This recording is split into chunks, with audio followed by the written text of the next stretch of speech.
What's happening to the Palestinians in Iraq today is one of the greatest tragedies. They have been massacred since the beginning of this war. I hope to live wherever you go, in any country.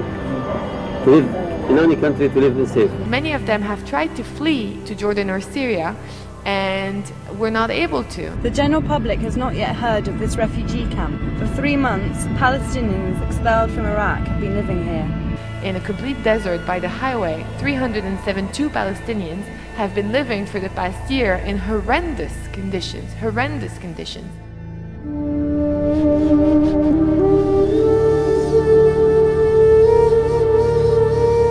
In the desert, it is so hot, many refugees sleep in the open. Refugees gather here to wash. There is quite literally nothing left in the tank. For 3 months, the camp's inmates have consumed nothing but corned beef and tinned beans. They're stateless, they don't have passports, so they cannot flee anywhere, they have nowhere to go. Even if they were born in Iraq, like Khaled, Palestinians don't get citizenship. Do you have no citizenship of any country? لا وهذه كانت للسفر ولكن ما حدا بيستقبل يعني كانت في بعض الدول تستقبل العرب جميعهم لا ما في.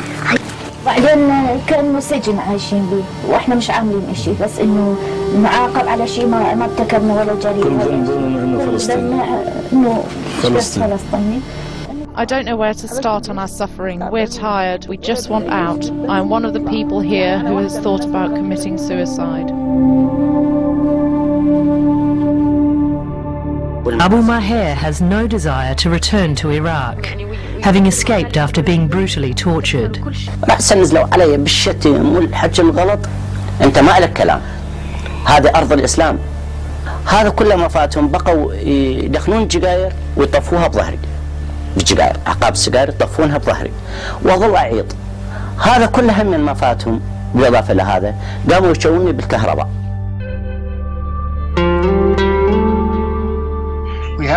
The fundamental issue in Jordan is the fact that over a large majority of the 7 million people of Jordan are Palestinian or Palestinian origin, and they are entirely underrepresented in the government.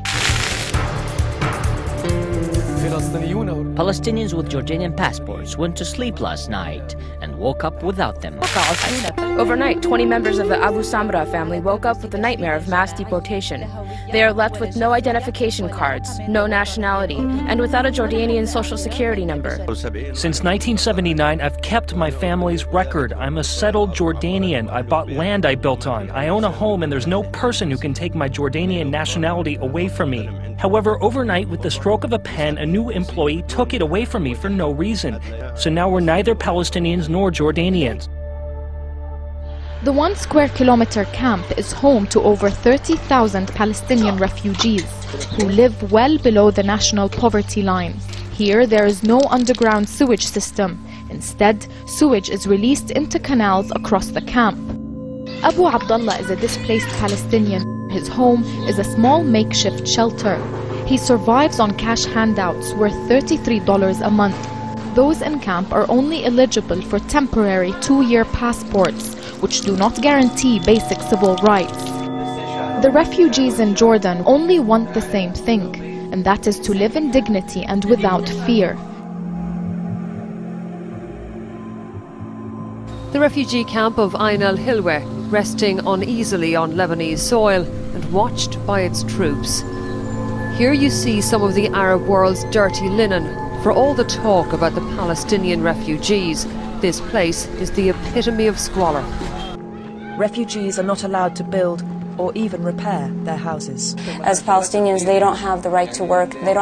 They can work on piece wage on small things, but not enough to provide for their families. Women don't have rights here. The husbands don't have the rights here. Children don't have rights here. Sometimes they're told that the camps are going to be wiped out. They're going to be closed down. The animals' life outside is better than the life up here in the camps.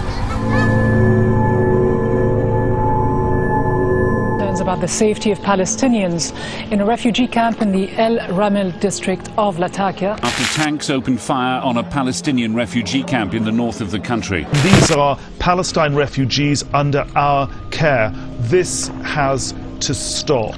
According to the UN, thousands of Palestinian refugees have fled after their camp came under fire. The Palestinians should be spared the Syrian internal problems. Palestinians are used by all the powers in the region. So basically we're slowly watching a small genocide and not doing anything because it would be politically incorrect to intervene.